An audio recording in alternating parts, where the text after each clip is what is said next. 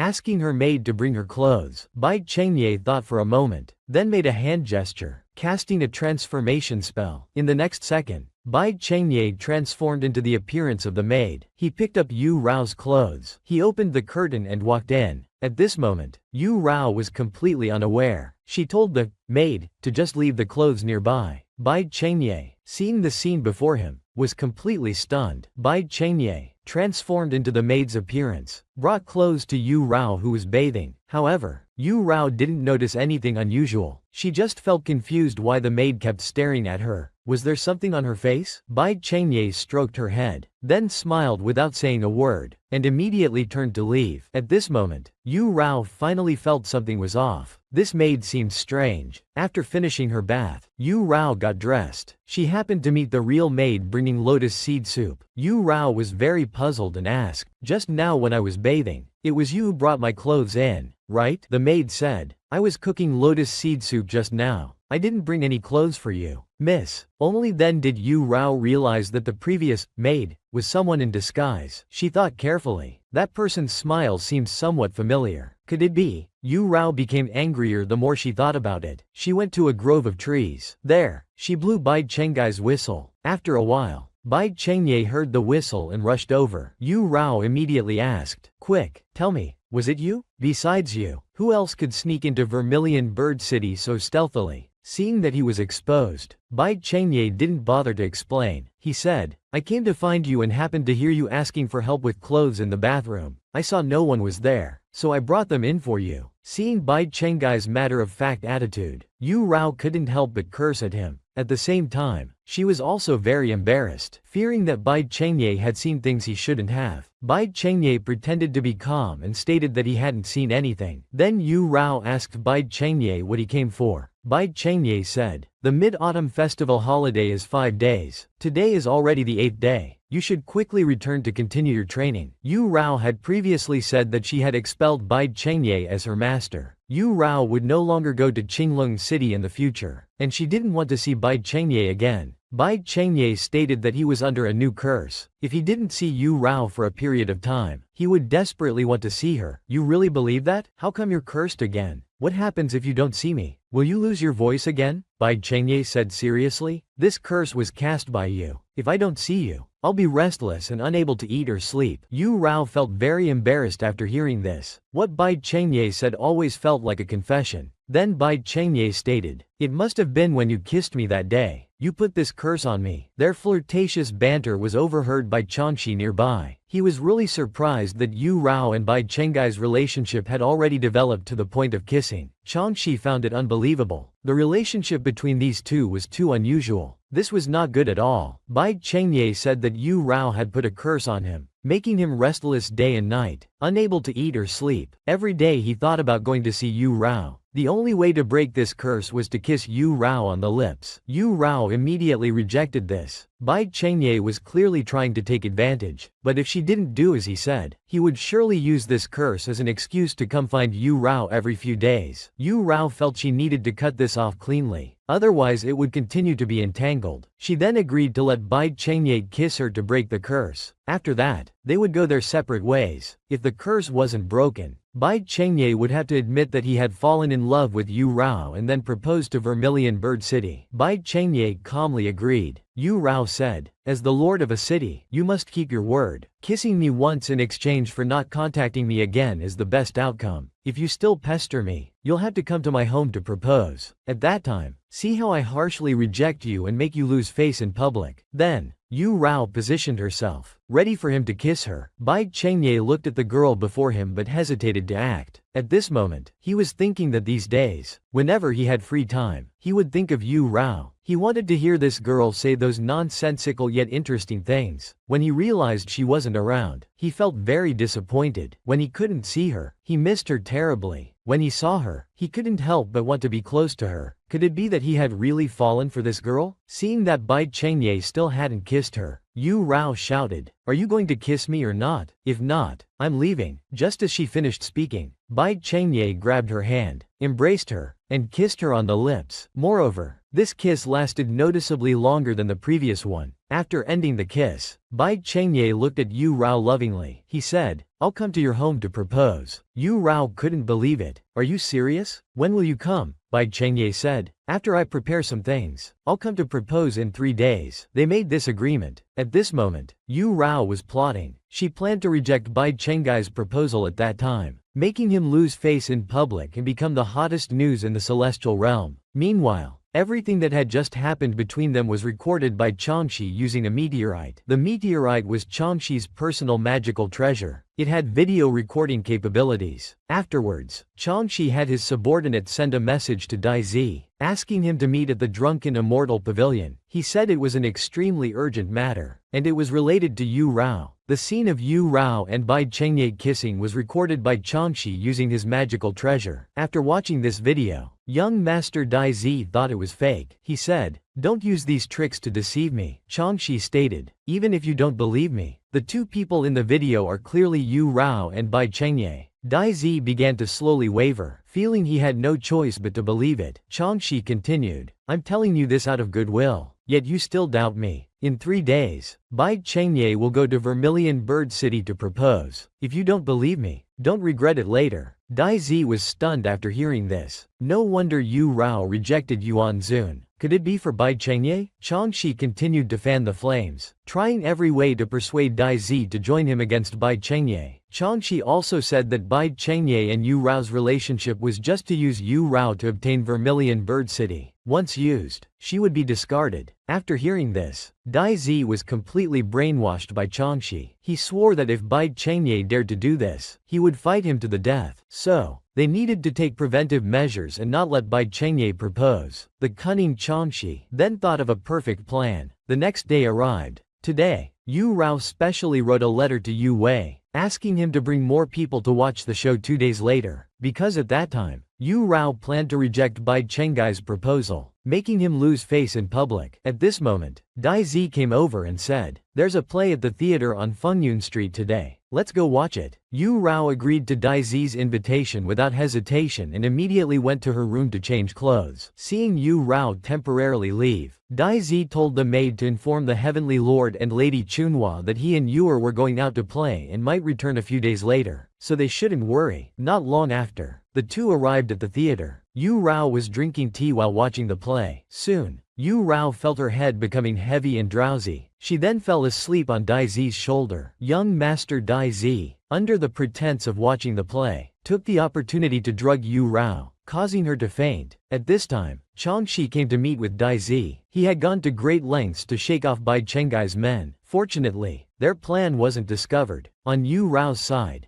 Dai Zi had taken care of it. She would sleep for at least 3 days and nights. Next was preparing the letter. When Bai Chengye comes to propose, they would give him the letter in Yu Rao's name, making Bai Chengye believe that Yu Rao had eloped with Dai Zi. Bai Chengye, being proud and arrogant, would be humiliated by the failed proposal and would surely become angry with shame. He would never approach Yu Rao again. Dai Zi foolishly believed everything Changxi said. 2 days later, Bai Chengye came to propose as agreed. The Heavenly Lord was very surprised. Bai Chengye had always disliked Yu Rao. How did he suddenly change his mind? The Heavenly Lord wondered if Bai Chengye had any additional conditions. Bai Chengye stated that he came solely for Yu Rao, without any additional conditions. If the Heavenly Lord had any requests, he could speak freely. As for why Bai Chengye suddenly changed his mind, it was because Yu Rao was intelligent, kind, lively, and lovable. One couldn't help but love her. Lady Chunhua asked, "A while ago, Qing Zun went to White Tiger City to matchmake for Yu Rao and Dai Zi's marriage. Now you come to propose for yourself. What does this mean?" Bai Chengye said that Yu Rao had previously suffered damage to her reputation because of him, which led to the Yu family's marriage arrangement. He had the responsibility to clear everything up for her. Bai Chengye confidently stated that Yu Rao's love interest was him, and she would never truly marry Dai Zi. This Bai Chengye was talking to himself. Where did this confidence come from? But Yu Rao hadn't been home recently. Lady Chunhua wanted to reject Bai Chengye's goodwill first. Bai Chengye then said, "I know where Yu Rao is. Heavenly Lord and Lady, please follow me." Soon after, Bai Chengye led the Heavenly Lord and Lady Chunhua to the Yu family's villa. The Heavenly Lord felt that barging into someone else's courtyard might be a bit inappropriate. As soon as the group walked in, they were blocked by the guards. Bai Chengye said there was nothing inappropriate about it. The Heavenly Lord naturally understood and immediately used his hand to cast a spell. With a whoosh, the guards were instantly tied up. Then he kicked open the door. Dai immediately sensed that something was terribly wrong. He didn't expect to be discovered in the end. Lady Chunhua, looking at the deeply sleeping Yu Rao, anxiously asked, "Yuer, what's going on? Are you hurt?" Dai didn't know how to explain for a moment. Ran stepped forward to check Yu Rao's pulse and found that she was just asleep. But this didn't seem like natural sleep. Dai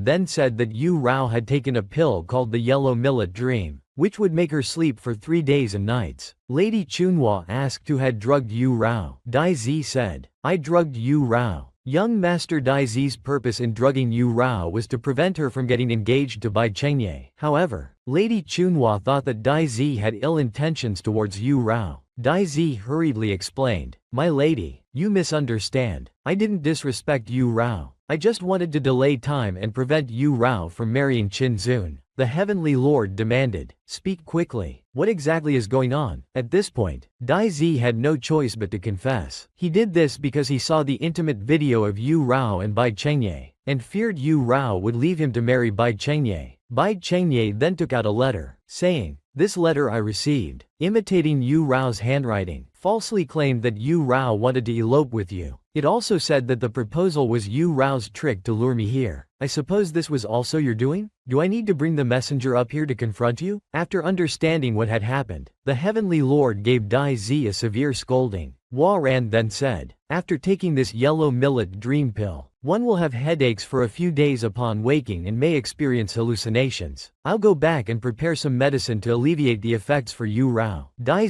was startled upon hearing this, because Changshi had told him there would be no side effects, but he accidentally let slip and implicated Changshi. Upon hearing Changshi's name, the Heavenly Lord and Lady Chunhua were stunned. They never imagined that Dai would be in league with Changshi. This made them very angry. They immediately picked up Yu Rao. They left without looking back. At this moment, Dai felt very guilty. He also regretted his actions. The next day, Yu Rao, who had been in a deep sleep for 3 days and nights, finally woke up. The first thing she did upon waking was to ask the maid to bring her something delicious to eat. However, the maid said that young Master Dai had been waiting to see her. Yu Rao was experiencing a slight headache for some reason. Without thinking too much about it, she asked the maid to let Dai in. The little white tiger entered looking dejected, as if he had done something wrong. Yu Rao asked, "What's wrong with you? Why are your eyes red? Are you feeling unwell somewhere?" Dai immediately apologized to Yu Rao. "I knew you liked Bai Chengye. After waiting so long for him to change his mind, I secretly obstructed your marriage to Bai Chengye. I've let you down. You only agreed to pretend to be a couple with me. I was too selfish." Yu Rao listened with a confused expression, not understanding what Dai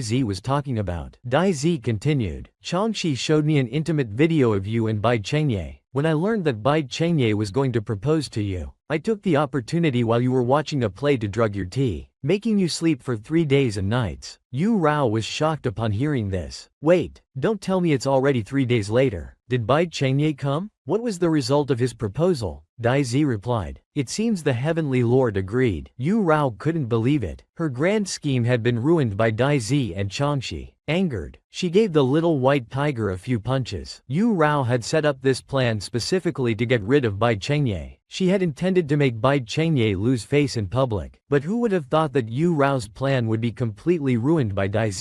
On the other side, the Heavenly Lord, believing that Yu Rao and Bai Chengye were in love, had agreed to their marriage. After learning the truth, the Heavenly Lord hurriedly set off for Qinglong City, intending to cancel the engagement. But after careful consideration, the Heavenly Lord thought it best not to rush to cancel the engagement. In their view, Yu Rao was still childish, wanting one thing one moment and another the next. They decided to observe for a few days and then ask for her opinion. Although Dai had admitted his mistake, Yu Rao's anger hadn't subsided. She had agreed to pretend to be a couple with Dai, so naturally, she wouldn't secretly be with someone else behind Dai's back. Even if she changed her mind, she would tell him in advance. It's important to know that Yu Rao was angry because Dai didn't trust her. Just because Changshi showed Dai a video, Dai thought they had fallen for each other. However, what he didn't know was that this was actually Yu Rao deliberately sacrificing her reputation to trick Bai Chengye. A carefully planned move. This chess game had been completely ruined by these two fools, Dai and Changxi. Moreover, Yu Rao had previously told Dai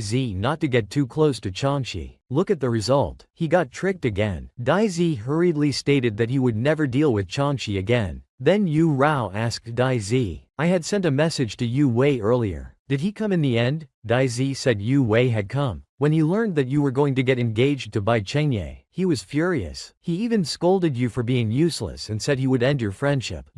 Please don't be angry anymore. It's all my fault. At this time, Yuan Zun sent someone to fetch Yu Rao, saying he wanted to invite Yu Rao to Xuanwu City for a talk. Time passed, and it was evening when Yu Rao arrived in Xuanwu City. I wonder why Yuan Zun has called me here. Yuan Zun asked Yu Rao, can you read the stars? Look carefully at the distribution of stars in the sky. Do you see the brightest star in the night sky? Yu Rao pointed and said, these two seem to be about equally bright. At this moment, Yuan Zun waved his hand gently, and the celestial pattern recorded 3 months ago appeared before their eyes. Yuan Zun then asked Yu Rao to look and see how it differed from now. Yu Rao looked and noticed that 3 months ago, there was only one brightest star. Also, there were many more stars in this area 3 months ago, but now there were fewer. Yuan Zun then said, 2 stars vying for brilliance, many stars in one position. Fairy Yu Rao, it seems that great chaos is about to befall the world. Through observing the stars, Yuan Zun of Xuanwu City discovered that great chaos was about to occur in the world. He had always been devoted to studying astrology and fate, and had even cast Yu Rao's fortune twice before. Initially, Yu Rao's fate chart showed heavy negative energy, indicating a weak marriage fate and that she was destined to remain unmarried for life. But now, Yu Rao's love fortune was flourishing, and her marriage prospects were prosperous. Yuan Zun took this opportunity to express his love for Yu Rao again. Yu Rao immediately rejected Yuan Zun, saying, if you called me here to say this, there's no need. I've already told you I've agreed to get engaged to Dai. Yuan Zun then said, have you ever considered that sometimes your choices can change many things? The stars are changing because of Yu Rao's fate chart. This star, which was dim 3 months ago and is now brilliantly shining, is precisely Yu Rao. Moreover, the sudden appearance of this star has also brought signs of chaos to the world. Afterwards, Yu Rao told Kefu Xiaomei about Yuan Zun's prediction of great chaos in the world. But currently, Yu Rao hadn't done anything, and she hadn't even obtained the Baiyun Mountain inheritance yet. How could there be great chaos in the world? Kefu Xiaomei said, Yuan Zun had very little screen time in the original story. He even cast your fortune. I don't know how reliable it is. Yu Rao then said to Xiaomei, could it be that when the male lead came to propose to me, the world's rules determined that I had affected the female lead's position, hence the talk of 2 stars vying for brilliance? Upon hearing this, Xiaomei was startled. Wow, they sent you to help develop the relationship between the male and female leads, but you ended up stealing him away. Yu Rao said, this isn't my problem. It's the male lead's love ethics that are problematic. Xiaomei thought it was likely that the system had determined Yu Rao had stolen the male lead, shaking the foundation of the main plot. Xiaomei said she would go talk to the expert group and quickly get a solution for Yu Rao. After a while, Yu Rao returned home. Suddenly, Bai Chengye appeared behind her and hugged her tightly. Yu Rao hurriedly asked, Master, what are you doing here? Seeing Bai Chengye's calm demeanor, which didn't seem like the expression of someone whose engagement had been called off, Yu Rao immediately asked, didn't my father go to you about canceling the engagement? Bai Chengye stated that there was no such thing as canceling the engagement. Yu Rao sighed and said, well, I might as well tell you now. We can't be together. I don't agree to this marriage. Bai Chengye suddenly changed his usual attitude and expressed his love for Yu Rao. However, his one-sided affection was rejected by Yu Rao. Bai Chengye said, I proposed to you without any ulterior motives. You once told me that one day I would meet someone for whom I would risk everything, someone I'd want to marry. I think that person is you. Bai Chengye spoke so seriously that it seemed he had truly fallen for Yu Rao. But right now, they needed to make the male lead fall for the female lead. Yu Rao had to reject him again. I'm not your destined wife. Whether you believe it or not, I've foreseen the future. You're a cultivator. You should know that going against heavens will can cause chaos in the world. Bai Chengye replied, cultivators indeed should follow the heavenly way, but they also need to achieve perfect merit to ascend. If the world remains peaceful without any calamities, how can one accumulate great merit? Don't fear chaos, fear the lack of it. You're just a young girl. Why worry about the affairs of the world? I'm here for everything. I will protect you. Yu Rao emphasized once again. We can't be together. I like Dai Zi, but Bai Chengye said, don't deceive yourself. You don't really like Dai Zi. You're only hurting him this way. Alright, let's not talk about this now. After you focus on participating in the ascension meeting, we'll discuss our marriage properly. Yu Rao hurriedly said, there's nothing to discuss. You must cancel our engagement, or the consequences will be severe. Bai Chengye maintained an arrogant attitude, giving Yu Rao no chance to refuse. If you keep arguing, I might have to kiss you. Yu Rao pushed him away. No matter what, my answer remains the same. After saying this, she drove Bai Chengye away. Time passed, and a few days later, the ascension meeting to be held in White Tiger City was about to begin. To reclaim her top position on the Wolfring ranking, Yu Rao had specially dressed up today. Yu Rao couldn't help but want to take Yu Rao home as her sister-in-law. Yu Rao and Yu Wei's relationship had been reconciled when they met with Yuan Zun in Xuanwu City 2 days ago.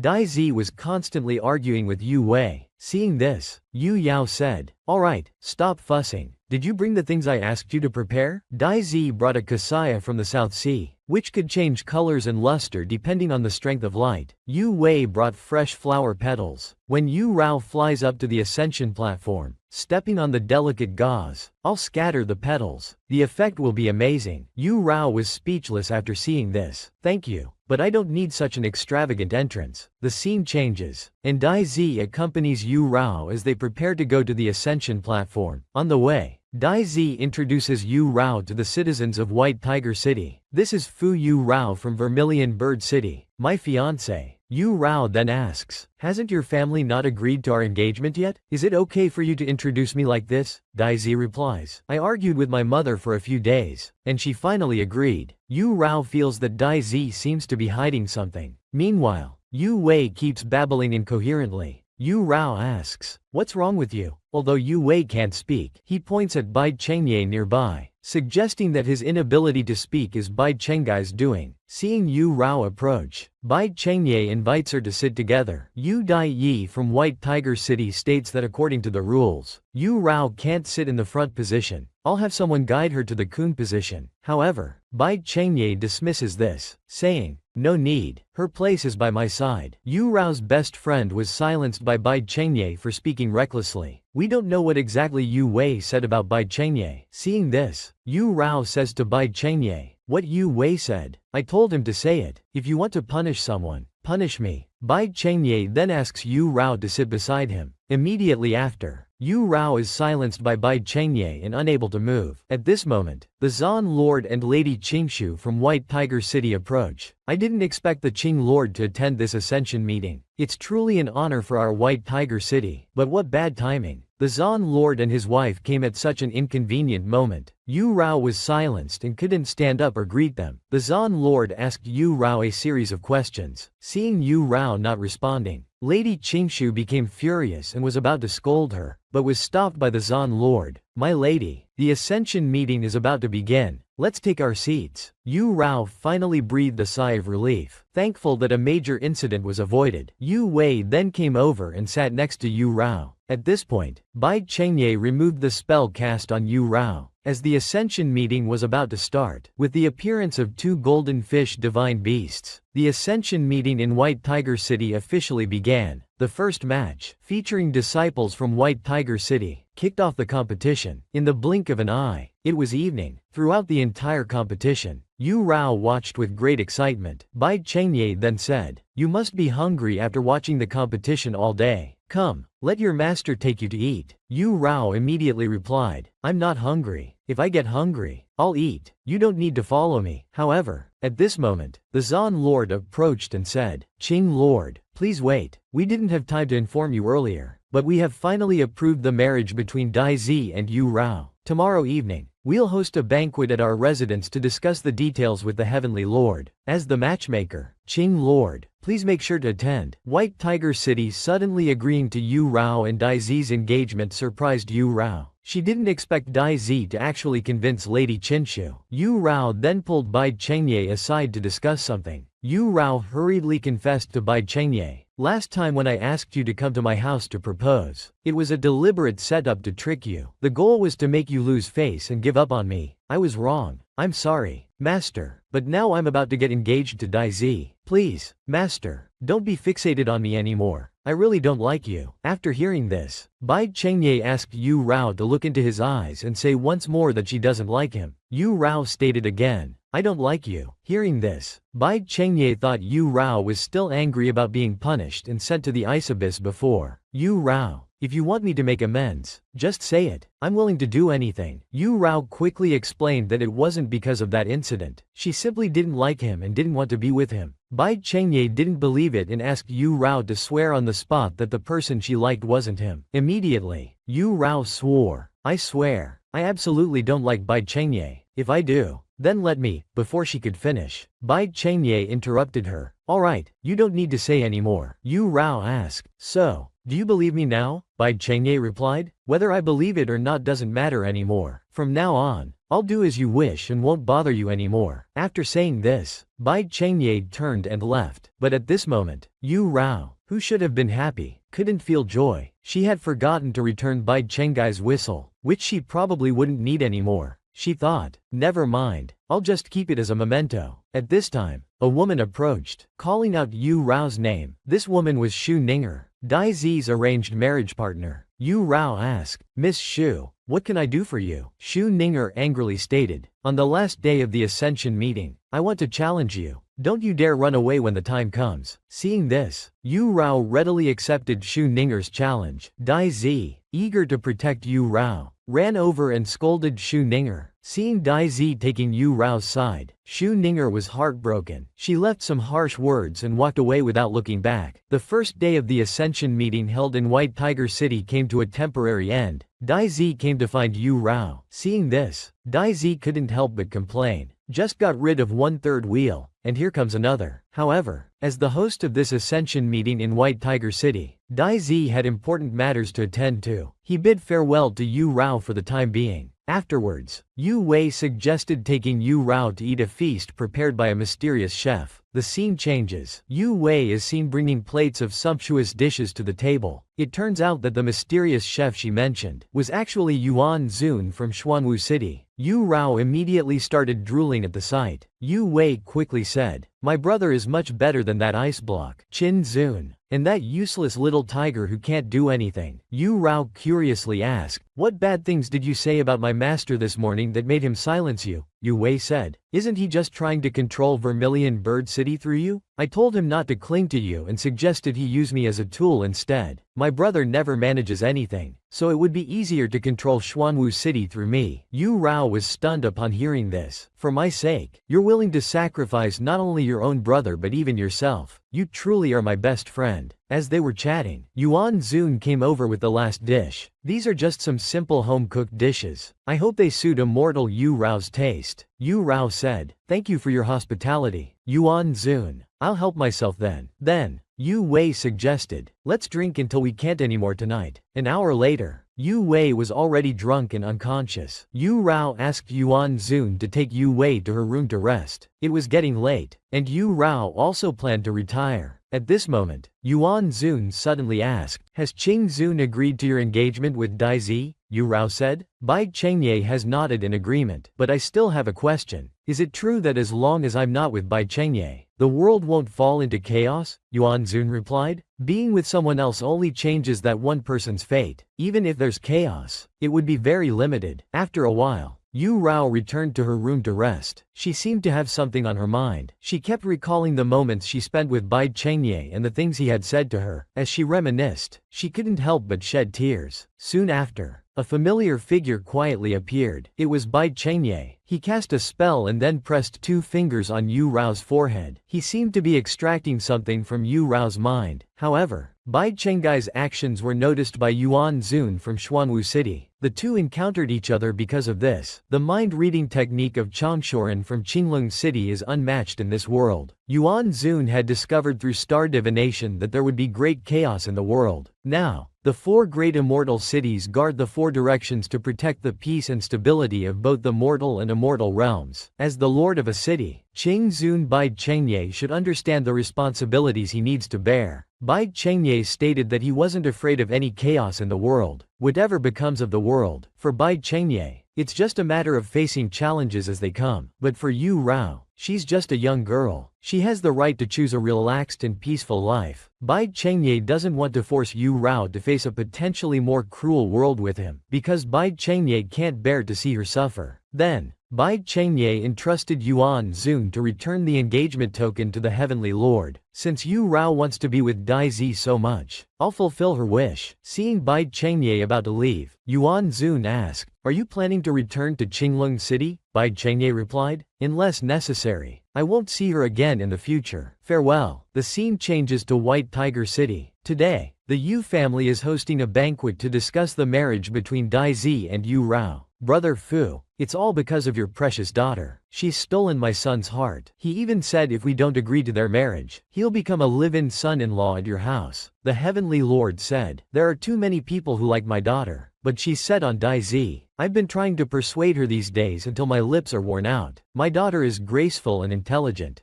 beautiful inside and out. Your son has truly found a treasure." The Zan Lord, not to be outdone, said, "My Dai Zi is a talented young man, full of vigor. Your daughter is the one who's found a treasure." As they spoke, the two started to bicker. On the other side, Yu Rao woke up today feeling exceptionally refreshed, not at all like she had been drinking the night before. However, Lady Qinshu seemed quite displeased at this time. Yu Rao asked Dai Zi, "Why does your mother look like she doesn't approve of our engagement?" Dai Zi said, "She was forced to agree, so she might be a bit unhappy now. Don't worry, once she gets to know you better, she'll surely like you as much as I do." Old Lu teased, "You're becoming more and more smooth talking these days. Have you been secretly meeting with Changxi again?" Dai Zi quickly denied it, saying, "I still want to settle scores with him." Regarding the matter of settling scores with Changxi, there was no need for them to act. Now, his two elder brothers should have already started taking action. Yu Yao planned to seclude herself for a few days to practice diligently. Her goal was to defeat Xu Ninger and prove to everyone that Dai Zi's choice wasn't wrong. After hearing this, Daido was very touched. He then decided, "I'll also seclude myself to cultivate. I'll strive to get first place in the Tengyu realm competition to bring honor to old Yu." The two made a promise to meet again on the last day of the Ascension meeting. In order to defeat Xu Ninger and gain the approval of Dai Zi's mother and sister, Yu Rao decided to seclude herself for a few days of intensive training. As a good friend, Yu Wei volunteered to be her sparring partner. Yu Wei used Hunyuan Yiki. She executed a move called Blue Dragon Enters the Sea. Yu Rao immediately found it hard to defend against. Through this practical combat, Yu Rao also discovered her own shortcomings. Yu Wei quickly ran over, asking, "Are you alright? Your celestial energy has just recovered. Don't push yourself too hard. Why don't you practice with my brother instead? He definitely won't hurt you." Then, Yu Rao stepped forward, clasped her hands, and asked, "Yuan Zun, would you mind sparring with me?" As soon as she finished speaking, Yuan Zun lightly flicked his fingers, sending a beam of light flying towards Yu Rao. With a whoosh, it hit the ground at her feet. Yuan Zun sipped his tea while firing light beams. Yu Rao suddenly found it difficult to dodge. Seeing the fierce attack, she summoned her treasure sword Lu Sha to assist her. Yu Rao used her sword to perform a Lu Sha sword technique. Immediately, a red light flashed and instantly struck the cup in Yuan Zun's hand. Yuan Zun couldn't help but admire the swordsmanship, saying, "Not bad. This sword is a rare treasure that isn't constrained by the star array." Looking at this Lu Sha sword, Yu Rao couldn't help but think of Bai Chengye again. She thought Bai Chengye must have enhanced its power. Then Yu Wei said, "For the upcoming Ascension meeting, I'll be the only one going to join the fun. I'll record all of Xu Ninger's written tests these days and give them to you as a reference." Yu Rao quickly expressed her gratitude. "You truly are the universe's best friend." To deal with Xu Ninger's challenge, Yu Rao sought out Kei Fu Xiaomei to get some winning treasures. Coincidentally, Xiaomei had just obtained a powerful treasure from her good friend today. called the intelligent analyzer. It can automatically capture the opponent's information and record their moves. After just 3 moves, it can predict what the opponent's next move will be. Combined with the latest developed intelligent butler voice, it can easily defeat anything. With the support of high technology, Yu Rao immediately gained confidence. If she continued to cultivate like this, defeating Xu Ninger should be a piece of cake. In the blink of an eye, the last day of this ascension meeting arrived, the competition day. The competition for Daizi's Tengyu realm disciples should start soon, before the heroes' gathering. At this time, Yu Rao looked towards Bai Chenggai's seat and found it empty. It seems Bai Chengye indeed kept his word and hasn't appeared since that day. At this moment, Zan Zun asked Yu Rao to come to the front, seeming to have something to tell her. As soon as Yu Rao arrived at Zan Zun's side, she saw Lady Qinshu angrily slap the chair and shout, "Dai Zi, where is he?" Yu Rao quickly said,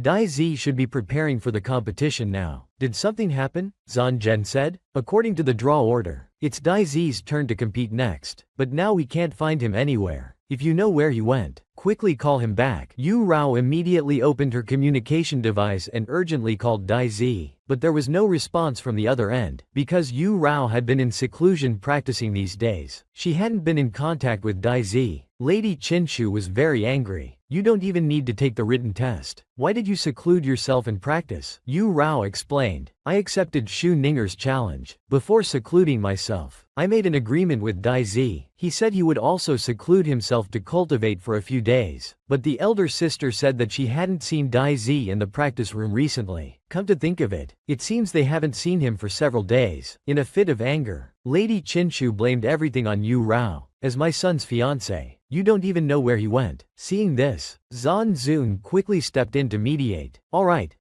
how can we blame this on Yu Rao? I think Dai Zi probably went drinking with some friends. I'll send someone to look for him again." Shortly after, a subordinate came to report. Just now, when the disciples were cleaning the Changming Hall, they found that the young master's eternal lamp is about to go out. Upon hearing this, Zan Zun and Lady Qinshu were shocked. Yu Rao had a bad feeling, because in the original story, the eternal lamp was lit by immortal families for their disciples, containing a strand of the disciples' primordial spirit. It could sense their life and death. Daizi's eternal lamp about to go out meant that something had happened to him. The scene changes. After learning the news, everyone rushed to the Changming Hall. At this time, Daizi's eternal lamp had already become a faint flame. Lady Qinshu fainted from the shock. The second sister asked Yu Rao, "Where is my brother?" Seeing that Yu Rao didn't know, the second sister became very angry. She pushed Yu Rao away and asked, "You don't know anything? Is this how you be someone's fiancé?" But Yu Rao really didn't know where Dai Zi had gone. Yet Dai Zi's family members were all blaming her. Yu Rao felt very helpless at that moment. With Dai Zi's sudden disappearance, Yu Rao, as his fiancé, was groundlessly accused by his family. Fortunately, Zan Zun was a sensible person and scolded the second sister and Dai Lian. The eldest sister Yu Daiyi also clearly understood that this couldn't be blamed on Yu Rao. The second sister said that Qing Zun appeared on the first day of the Ascension meeting but wasn't seen afterwards. Could it be that Dai Zi was taken away by him? Yu Rao quickly came out to defend Bai Chengye. "My master has returned to Qinglong City. It's probably unrelated to Dai Zi's disappearance." Yu Rao was more suspicious that Dai Zi's disappearance might be related to Changxi. The second sister accused Yu Rao again. "You're so quick to speak up for Qing Zun, still denying that you two have something going on? I think he's the one who kidnapped and killed him. The reason is very sufficient." Yu Rao angrily said, "Have you said enough? Right now, we're worried about Dai Zi. The urgent matter is to find him quickly, not to make wild accusations. I don't have time to argue with you." Afterwards, Yu Rao told Zan Zun that she wanted to try the spirit locating technique. Bai Chengye had taught her before, but she never had the chance to use it. The eternal lamp contained a trace of Dai Zi's primordial spirit, which could be used for spirit locating, increasing the chances of finding him. Yu Rao then cut her finger with a knife. Meanwhile, Zan Zun began to search separately. He went to the demon realm, while Da Ju and Yu Daiyi went to Qinglong City. Wu Feng stayed here to fully assist Yu Rao in her spirit locating search. 3 hours later, Yu Rao was still desperately searching using the spirit locating technique, but there was still no trace of Dai Zi. The third sister received the news and immediately rushed back to Baihu City. She told her family about something that might be related to Dai Zi's disappearance. The third sister had previously promised Dai Zi that if he killed the snake spirit who had been harassing her brother-in-law, she would vote in favor of his and Yu Rao's marriage. After hearing this, Lady Qinshu was furious. How could you let your brother do such a dangerous thing? Where is that snake spirit? Quickly bring people to find it. However, on Yu Rao's side, it seemed that she had found Dai Zi's whereabouts. Everyone quickly rushed to Dai Zi's location. Wu Feng said, "The area ahead is the Malong forest." Zhan Zun sent a message instructing us not to enter rashly before he arrives. Yu Rao, having used the spirit locating technique, had consumed a lot of her essence blood and could take this opportunity to rest and replenish. Through the spirit locating technique, Yu Rao finally found Dai Zi's location.